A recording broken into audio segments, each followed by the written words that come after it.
पूरा मामला था एक तकरीबन जब से सिद्धू बेटे की डेथ हुई है तब से मैं तो हर जगह पे चीख चीख कर बोल रहा हूँ कि मेरी कंपनी की मेरे को स्टेटमेंट तक नहीं दी जा रही और जो बंडिटल कंपनी है वो मेरे बेटे की कमाई को सही ढंग से नहीं दे रही है। अपनी मर्ज़ी से अपनी मर्ज़ी का जो डैशबोर्ड तैयार करते हैं उस हिसाब से हमारे को दिया जा रहा है। लेकिन मेरे को लोग तो काफ़ी टाइम से बोल रहे थे भी बापू जी आपका पैसा आपको सही नहीं मिल रहा, लेकिन सिद्धू के जाने के बाद थोड़ा सा हेल्थ इशू आ गया और मैं सभी काम की पूरी पैरवी नहीं कर पाया क्योंकि हेल्थ सही नहीं थी। तो जब तक शरीर ही ठीक नहीं तो बंदा क्या करेगा। उसके बाद जैसे ही थोड़ा सा आराम मिला मैंने अपना काम देखना शुरू किया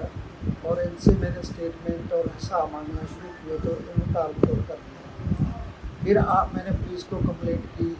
पुलिस ने तकरीबन 8 महीने इस मामले की जांच की। जांच करने के बाद 15 फरवरी 2026 को एक FIR लॉन्च की जाती है 2 व्यक्तियों के खिलाफ, शबीर मोमिन और गुरप्रीत वसीम। और आज तुम देख लो भी 8वां महीना आज आ गया है और आज तक ना तो उनके खिलाफ कोई LOC जारी हुई है और ना ही कोई गिरफ्तारी की एफर्ट की गई।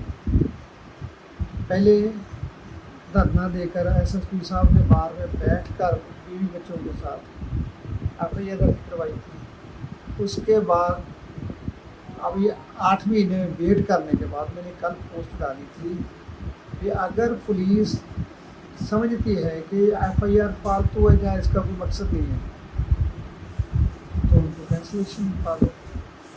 कम से कम मैं सब्र करके बैठ तो जाऊँ।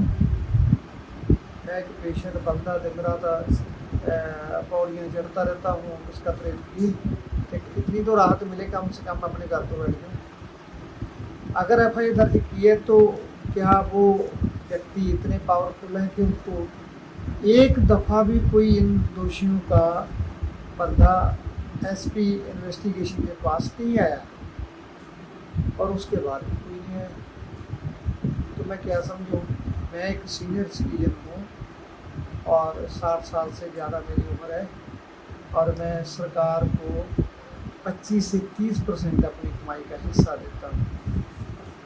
इसमें ये अगर वो इतनी बड़ी अमाउंट मेरी फंसी हुई है तो इसमें गवर्नमेंट का भी हिस्सा है, उनको भी टैक्स देना है इसमें से, तो फिर वो अपनी बनती हुई कार्रवाई क्यों नहीं करते। लेकिन कहने को तो CM साहब कहते हैं मैं पंजाब का पुत्र हूँ, मैं गांव से आया हूँ, लेकिन हमारे साथ क्या दुश्मनी है भगवंत मान साहब, आप हमारी जायज़ बात भी क्यों नहीं इम्प्लीमेंट करते।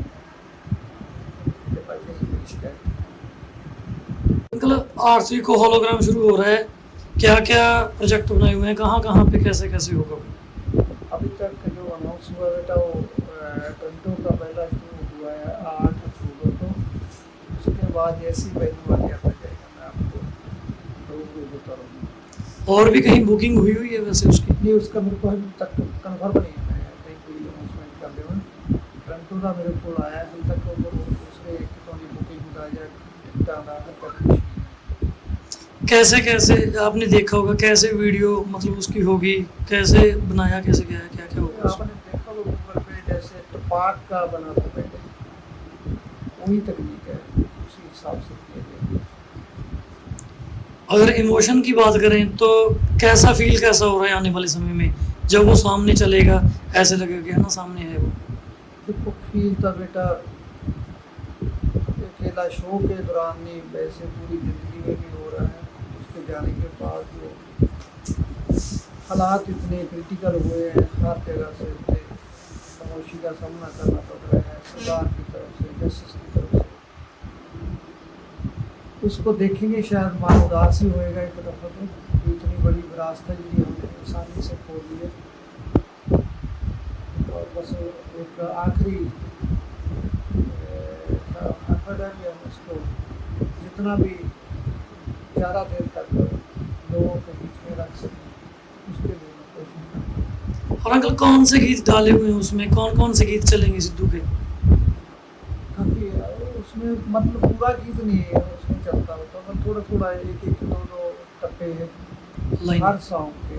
उसमें सैड सॉन्ग भी होंगे, थोड़े से मतलब इमोशनल भी होंगे, नचन टप्पन वाले भी होंगे। ऐसे प्ले लिस्ट बनती है पूरी, कौन कौन सा गाना